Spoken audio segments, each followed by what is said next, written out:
Hi, everyone. Good to see a pretty crowded room. I'm here to talk about privacy and why you should bother.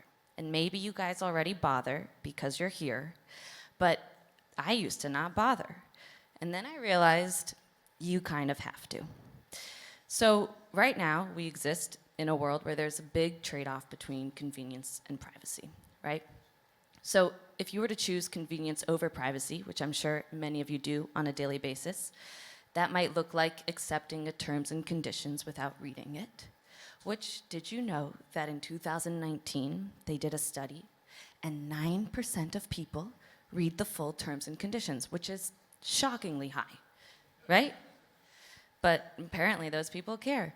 So, convenience over privacy, it's not even that easy to really choose convenience over privacy, because when you look at a company like Spotify, all right, let's say you want to listen to a really great song and you read Spotify's terms and conditions, and you go to Apple Music's terms and conditions, and you go to YouTube's terms and conditions, and it's such a pain to go through for you to research each individual terms and conditions, and it actually ends up being somewhat of a monopoly. What if you were to choose privacy over convenience? Well, there is kind of a world that we do this every day, traditional banking. You want to bank with Chase, you go to Chase, you open an account. They're pretty strict about no one else knowing the contents of what's inside your account. You can't find out your neighbor Sally's net worth by going to her bank and just asking.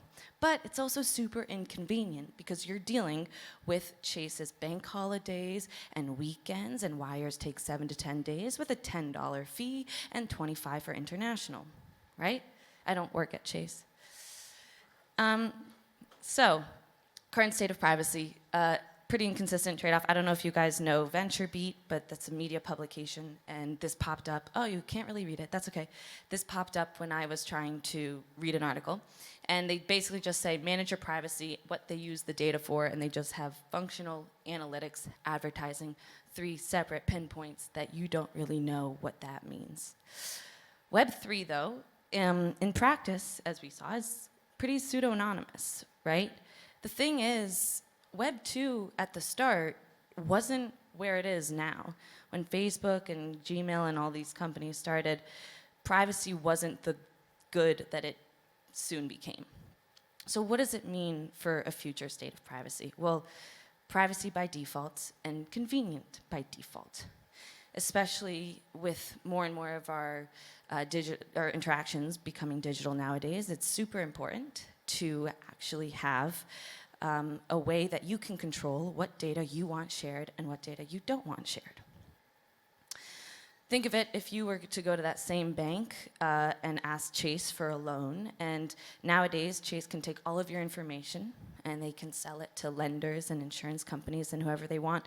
But wouldn't it be nice if you could go without sharing any information about your bank, how much money you have, or anything of that sort, and only have information on the loan? So there's clearly a need for this, but it's also a kind of complicated need. Slapping privacy on top of something that is inherently public is not the most elegant solution, like a ZK rollup. And for a hardware security module, you have to inherently trust that the module will not be compromised.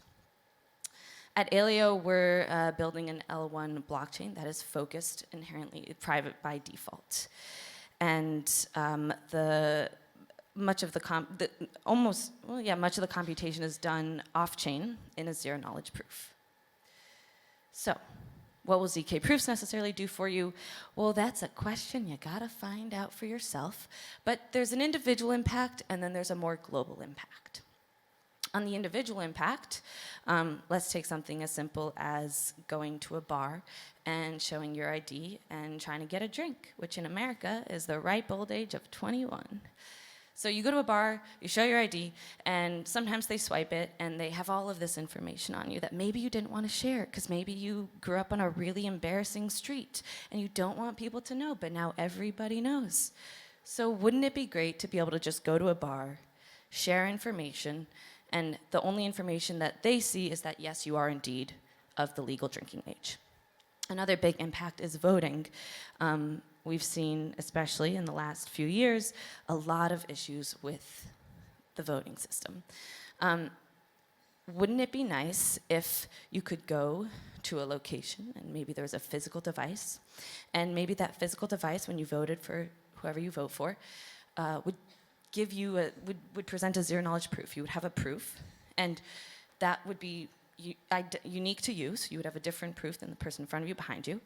And at the end, all of the votes that were counted would be displayed by these proofs online or wherever, and you could search to ensure that the person you voted for was indeed, or that your vote was indeed counted and was not tampered with. So inherently, trust and identity go hand in hand, right? If I have a secret, I want to know who you are before I tell you this secret, and I want to know a little bit about you to make sure that I can tell that I can trust you. Zero knowledge proofs are essentially changing the nature of trust. We're not asking people to stop trusting, we're just having people change what they put their trust in, so they no longer put their trust in systems or people. So start paying attention, because it's gonna move fast. And in order to save a bit of time, I think we'll just move to the next speaker. That works?